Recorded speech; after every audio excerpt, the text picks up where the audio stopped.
El Señor les bendiga grandemente. Dios es bueno y misericordioso, como dice, ¿no? Porque Él es bueno y porque sus misericordias son nuevas cada mañana, estamos hoy aquí vivos. ¿Sí? Y esto no viene del hombre, sino de Dios. Y se me trabó la... Cierto.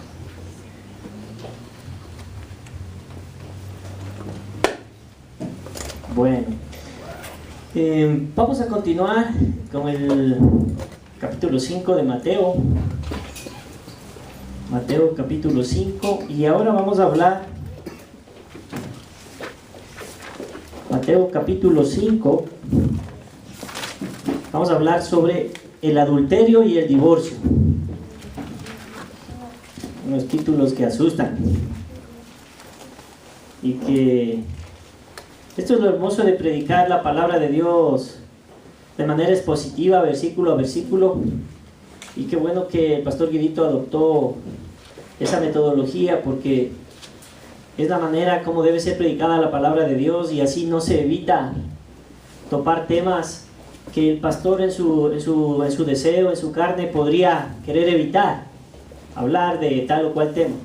Cuando se sigue la palabra de Dios versículo a versículo, es Dios el que va determinando qué es lo que se debe compartir en cada reunión, cada vez que la iglesia se congrega. Y es así que llegamos al capítulo 5 de Mateo, al versículo 27. Y vamos a leer lo que dice la palabra del Señor. Capítulo 5, versículo 27 dice: oísteis que fue dicho, no cometerás adulterio. Mateo 5, versículo 27. La palabra de Dios nos dice en los proverbios que aquel que haya esposa, haya el bien, ¿verdad? O sea, el hombre que llega a casarse, que llega a tener una esposa que Dios le ha dado, haya el bien, haya un tesoro. Eso es lo que significa haya el bien, quiere decir que realmente él encontró un tesoro que va a ser de bendición para él. Y dice, y alcanza la benevolencia de Yahweh. El que haya esposa, esto es Proverbios 18, 22, si quieren tomar nota. El que haya esposa, haya el bien y alcanza la benevolencia de Yahweh. O, en otras palabras, el que haya esposa, encuentra un tesoro y alcanza el favor de Dios. Quizás ustedes no lo han oído, pero nosotros, los pastores, la gente cristiana, comúnmente decimos casarse, encontrar la esposa que Dios te da, es realmente una bendición grandísima, porque vale más que cualquier billete de lotería en donde te ganas millones de dólares, porque sabemos que viene de parte de Dios y sabemos que es para toda la vida. El matrimonio es parte del plan divino del Señor. El matrimonio es algo que Dios lo instituyó. Y sabemos que cuando vamos en contra de lo que Dios estableció, cuando queremos romper ese lazo del matrimonio, nos estamos yendo directamente en contra de la voluntad de Dios. Proverbios 19:14 dice: miren, los padres heredan a sus hijos casa y riquezas. Sí, nosotros, eso es verdad. Nosotros podemos ver en nuestras generaciones, ¿verdad? Nuestros abuelitos dejan a nuestros papás de herencia, nuestros papás nos dejan a nosotros de herencia, nosotros dejaremos de herencia a nuestros hijos, que consiste en de pronto darles una casita, ayudarles a que se compren un departamento, una casa. Si hemos acumulado más riquezas, posiblemente les dejaremos dinero, autos, terrenos, qué sé yo, propiedades.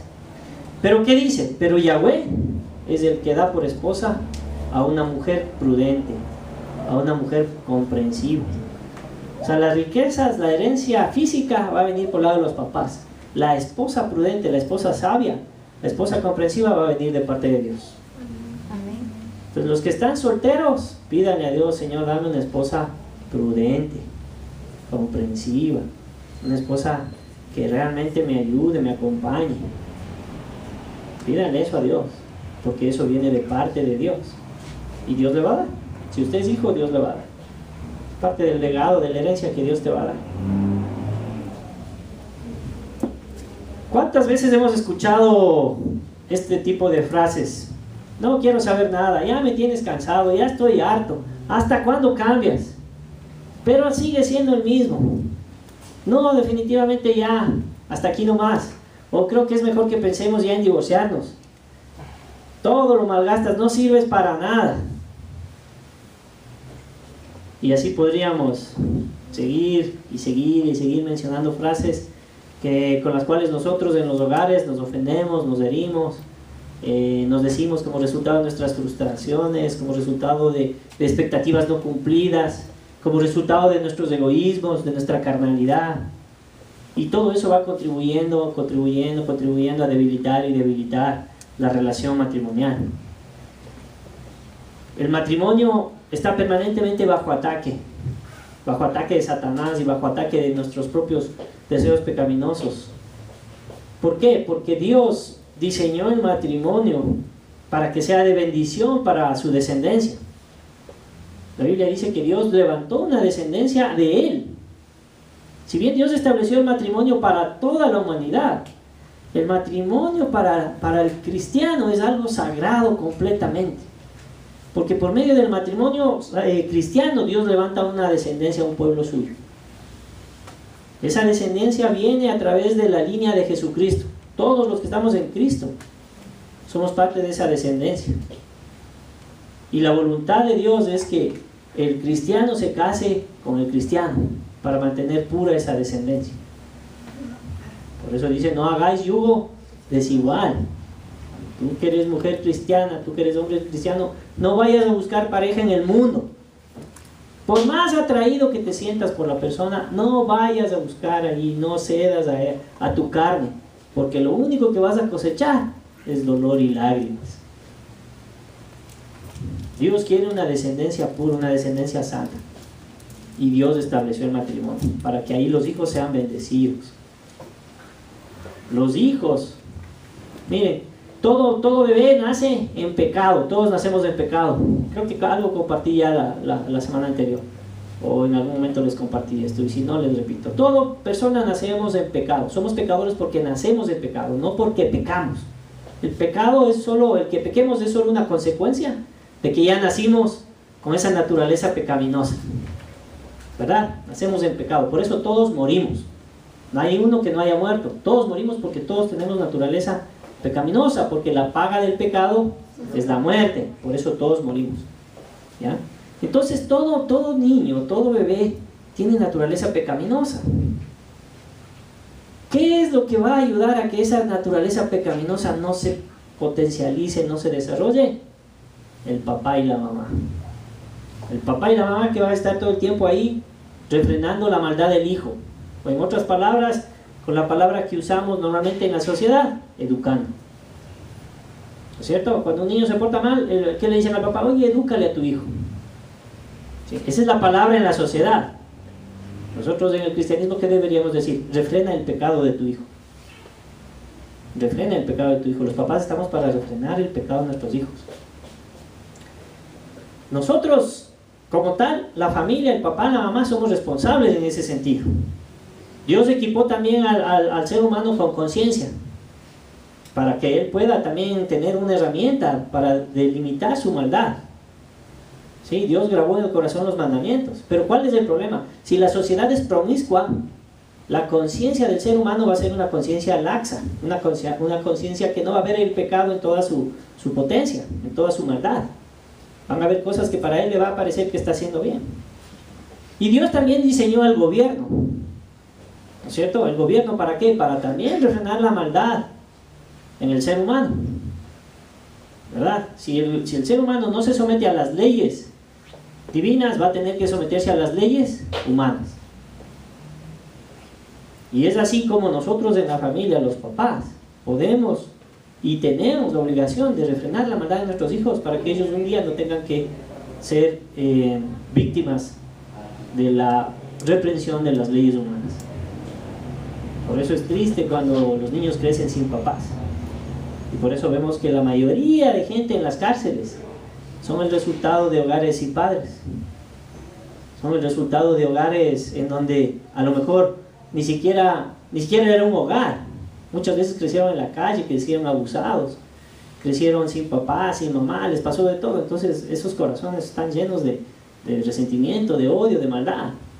Ellos ven a la sociedad como la culpable de que ellos son asesinos, son delincuentes, por el gran sufrimiento que ellos experimentaron.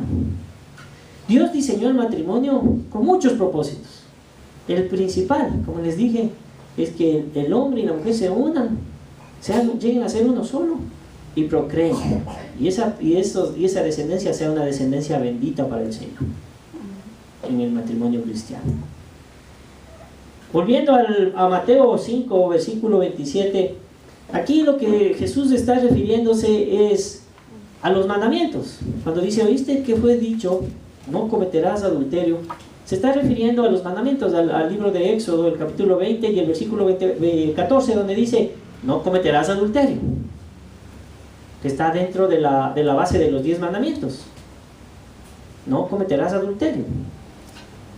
La Biblia nos dice también en el Nuevo Testamento, en Hebreos 13:4, que nuestro lecho, que nuestro matrimonio debe ser santo y que nuestro lecho debe ser sin mancilla.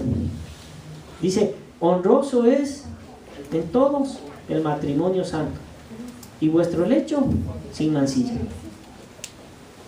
O sea, Dios lo ve. Dios ve al matrimonio, Dios ve a la unión del hombre con la mujer como algo santo, algo puro. Y esa es la manera como nosotros debemos verlo. Ese es el valor que nosotros debemos dar al matrimonio. Nosotros no debemos ver como lo ve la sociedad. ¿Cómo ve la sociedad el matrimonio? La sociedad simplemente ve el matrimonio como un contrato. La ley dice, bueno, es un contrato por medio del cual se ponen de acuerdo un hombre y una mujer. Firman el contrato y se unen. Y en base a ese contrato, luego se van a ver todos los beneficios económicos y todos los intereses que hay de por medio, para que si ese contrato se llega a romper, entonces lo que hay que repartir como resultado de esa sociedad conyugal que se formó por medio del contrato, luego se disuelve. Eso es como ve la sociedad. Y eso debemos tener mucho cuidado de no compartir ese concepto. ¿Por qué? Porque si usted comparte ese concepto, ¿usted cómo va a ver su unión en el momento en que llega al matrimonio? Va a ver de la siguiente manera. Va a ver y va a decir, bueno, este hombre me interesa, esta mujer me agrada, y estoy enamorado, y me voy a casar. Si funciona, qué bueno. Si no funciona, bueno, ahí me separo. La gran mayoría de personas hoy piensan así. Y por eso muchos fracasos. No llegan al matrimonio con el concepto de que si yo me caso, es hasta mi muerte, es hasta el día que yo me muera. Muchas personas ya no llegan así al matrimonio. Nuestros abuelitos, nuestros antepasados, a pesar de no conocer la palabra, ellos sabían que el matrimonio era hasta la muerte. Y por eso es que nuestros antepasados, la tasa de divorcio era mínimo. Pero miren, hoy es triste ver que inclusive dentro de las iglesias cristianas existe mucho el divorcio, cosa que antes era inconcebible, que un cristiano se divorcie, o sea, eso ni hablar, o sea, ni existía. Y sin embargo hoy lamentablemente en las iglesias cristianas también se están dando casos de divorcio. ¿Qué está pasando?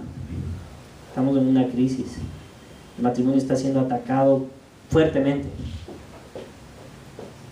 No solo por ataques directos de Satanás, en donde quiere destruir el hogar, no solo por nuestros propios pecados, nuestros egoísmos, nuestras maldades, sino por la sociedad misma, que está desvirtuando el concepto de matrimonio. Las leyes cada vez están cambiando y el matrimonio ahora está también evolucionando en un concepto que lo está deteriorando por completo. Alguna vez cuando vimos estos movimientos en favor de los homosexuales, de la unión de homosexuales, alguna vez decíamos, bueno, va a llegar el momento en que van a legalizar el matrimonio entre homosexuales. Cuando legalicen el matrimonio entre homosexuales, después va a venir que van a querer legalizar el matrimonio entre varias personas. O sea, matrimonios ya no solo de parejas, sino de tríos, de cuartetos y cosas así. Después lo que va a venir es el matrimonio o la unión con animales. Y después lo que va a venir, y que ya vi un reportaje recién, me parece que era, creo que en Australia, no sé, en algún país, donde decían, bueno, que ya quieren legalizar la unión o la intimidad entre el hombre vivo con muertos, la necrofilia que se llama. Entonces cada vez más aberraciones y más aberraciones y más aberraciones, y esto cada vez deteriora más y deteriora más el plan divino del Señor. Entonces estamos viviendo una crisis de valores fuerte. ¿Por qué? Porque si el matrimonio es desvirtuado, la sociedad como tal paga las consecuencias. Porque ¿cuál es la base de la sociedad? El matrimonio. ¿De qué está hecha una sociedad? De familias, ¿verdad? Hoy aquí estamos en esta congregación varias familias. Si estas varias familias, pongamos aquí, tenemos de todos, solo por suponer que tuviéramos hogares de homosexuales, hogares de multiparejas o algo, esto sería un caos. Pero si tenemos hogares bien formados, sólidos, de un hombre y de una mujer que se aman bajo los principios del Señor, esta es una iglesia fuertísima, esta es una iglesia sólida, esta es una iglesia que puede transformar mucho en la sociedad, en la ciudad. ¿Me entiende? Y por eso el ataque fuerte hacia el matrimonio. Porque si el matrimonio se debilita, realmente la sociedad se cae. La iglesia se debilita, la iglesia se vuelve enferma. Y entonces no avanza. Y por eso Jesús enfáticamente dijo: ¿oísteis que fue dicho, no cometerás adulterio? Versículo 28. Pero yo os digo que cualquiera que mira a una mujer para codiciarla, ya adulteró con ella en su corazón. Codiciar a una mujer es igual a adulterar con ella en el corazón. Eso es lo que dice Jesús. Si usted le queda mirando a una mujer con ojos de deseo, en su corazón el hombre ya adulteró con ella. Ya ante Dios es un adúltero. ¿Por qué? Porque Dios mira el corazón. ¿Sí? Pues otra cosa que usted debe corregir en sus pensamientos. Usted debe corregir que el hecho de que muchas veces pensamos que pecamos cuando hacemos algo, cuando cometemos el acto. No, eso es la consumación del pecado. Nosotros pecamos cuando ya en nuestra mente, en nuestro corazón, ya se puso el deseo pecaminoso y no lo expulsamos. Ahí ya pecamos. Cuando llevamos ese deseo pecaminoso, ese pensamiento pecaminoso a la práctica, simplemente estamos consumando el pecado. Pero el pecado ya empezó, ¿en dónde? En el corazón. Y por eso Jesús dice que el que codicia a la mujer ajena, ya adulteró en su corazón. Entonces para Dios esa persona ya adulteró, ya fornicó. Por consiguiente, ¿qué debemos hacer? Debemos cuidar lo que vemos. ¿Para qué? Para que no lo codiciemos. Y esto aplica tanto a hombres como a mujeres. Si quizás en los hombres es mucho más sensible la cosa, pero no quiere decir que solamente sea en el hombre. Igualito pasa en la mujer. Entonces la mujer también tiene que tener cuidado de qué es lo que, a qué está enfocando su mirada, en qué está enfocando sus pensamientos. Porque si no, va a volverse también un deseo pecaminoso que después va a resultar en pecado. Debemos tener mucho cuidado porque a veces decimos, bueno, entonces se peca por los ojos. Y yo le digo, sí y no. Y a mí me sorprendió un día que estaba escuchando la radio, el programa Desencadenados. Y se referían a una historia de una persona que era ciega, de cómo él llegó a conocer a Cristo. Y esta persona que era ciega contaba cómo a donde él iba para que le enseñen un poco a vivir en la sociedad, a lo que les enseñan a los cieguitos, a leer el sistema Braille y bueno, y tantas cosas que deben instruirles. Él a ese centro que iba cometía adulterio con varias mujeres de ese centro, ciegas igual que él. Entonces, a ver, yo me quedé pensando cuando escuché eso y dije, esto quiere decir, él no ve, ellas no ven. ¿Cómo llega el deseo pecaminoso? No necesitan ver. Para eso Dios proveyó de imaginación. Y por eso estamos atrapados en un cuerpo de muerte pecaminoso. No necesitamos ver. Usted para que sepa cómo matar, no necesita ver un video, decir, así se mata. No, usted puede coger y como usted se imagine, ir y matar. Es igual con este tipo de cosas, ¿no? Entonces, no nos quedemos solamente en que tenemos que cuidar lo que vemos. Eso va a ayudar un montón. Pero ¿qué debe cuidar principalmente? Su mente. Su mente, porque si acá vienen los pensamientos, acá de pronto por ahí se le ocurrió una idea medio loca, si usted no controla eso y ora y le pide a Dios, saca esto de mi mente pronto, ¿qué va a pasar? Lo que hemos dicho, de aquí a acá es cortísima la distancia. Y son milisegundos que le va a bajar al corazón. Una vez que bajó al corazón, se quedó ahí. Y ahí está guardadito. Viene la tentación con más fuerza, sale eso del corazón, cayó pecado. Sobre toda cosa guardada, guarda tu corazón, porque de ahí mana la vida. Guarda tus pensamientos. Cuida tus pensamientos. Si vienen pensamientos pecaminosos, ora enseguida y pídele a Dios que te limpie. Si vienen pensamientos pecaminosos de tu vida pasada, una excelente oportunidad, como decíamos, para arrepentirte. Si bien ya le pediste perdón a Dios cuando viniste a sus pies, cuando conociste por primera vez a Cristo, no importa, vuélvete a arrepentir. Señor, sí, en verdad yo hacía eso, lávame de eso ya, tú ya me hiciste libre, una vez más, límpiame, Señor, perdóname, porque yo no te conocía y te ofendí. Si inclusive conociéndote peco, Señor, lávame de eso, y Dios le va a ir limpiar. Esa es la manera. Dios le usa a Satanás. Satanás le trae ese recuerdo del pasado, y es una excelente oportunidad para que usted se sujete a Dios, le pida perdón y se arrepiente. Y dice la palabra que entonces Satanás huirá. Pero ¿qué pasa si usted no cuida sus pensamientos? ¿Qué pasa si usted no cuida sus sentidos? ¿Qué pasa si usted no cuida su corazón? Lo que va a pasar es que va a comenzar a ser bombardeado.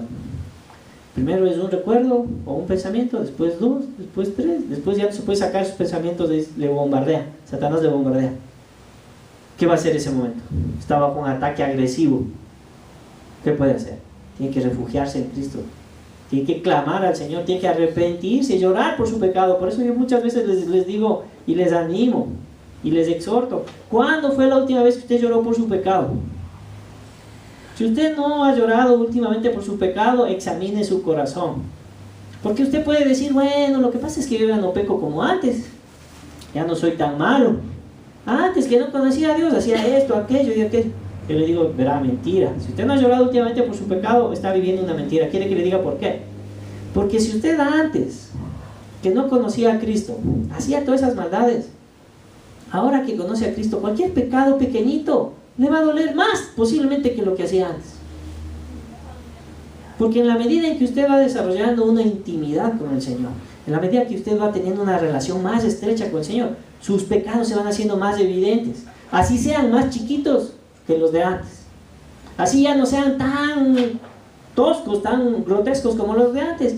Igual, usted ofende al Señor y su corazón se lamenta por su maldad. ¿Por qué? Porque ¿cuál es el anhelo de nuestro corazón? Parecernos más y más a Jesucristo. Ese es el anhelo de nuestro corazón. La palabra de Dios dice eso, que el propósito de Dios es que nosotros seamos conformados al carácter de su Hijo. Y eso es lo que está haciendo Dios con nosotros, conformándonos cada vez más. Nosotros no nos damos cuenta. Vienen pruebas, a veces perdemos la paciencia, fallamos, todo, pero en ese proceso Dios nos va formando, nos va formando. Y poco a poco vamos pareciéndonos a Cristo. Porque dice que aquel que comenzó la buena obra no la terminará sino hasta el día de Cristo. Entonces nos va poco a poco, no nos damos cuenta, pero Él con su amor nos va a conformar. A veces ya pensamos que nos parecemos un poquito más, retrocedemos. Ay, otra vez, va de nuevo y otra vez, y Dios sigue trabajando.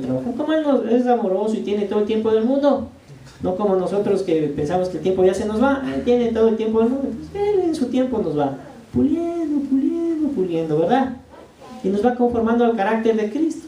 Ese conformarnos al carácter de Cristo hace que usted su pecado cada vez lo vea de una manera que le duela en el corazón más y más. Quizás ya no grita como gritaba antes, pero que ahora de pronto se le salió otro grito como los de antes. Posiblemente se pondrá a llorar y decir, Señor, esto ya se acabó en mi vida y mira, regresó de golpe. Entonces se pondrá a llorar, lamentará, le pedirá perdón a Dios, qué sé yo. Por eso mi desafío, mi pregunta, ¿cuándo fue la última vez que usted lloró por su pecado? Si no le está pasando, pregúntese, ¿será que estoy viviendo realmente esa relación que debo tener con el Señor? ¿Será que estoy viviendo una religión en vez de una relación? ¿Será que me volví religioso? Y ahora como un fariseo ya no me veo tan malo, sino el que está al lado mío es el hermano. ¿Será que me está pasando eso? Cuestiones. Y analice su corazón. Que esta prédica el día de hoy justamente sea para eso. Para que Dios hable a nuestro corazón y nos haga ver la maldad que existe en nosotros. Mire, la palabra de Dios nos enseña que el ojo es la lámpara del cuerpo.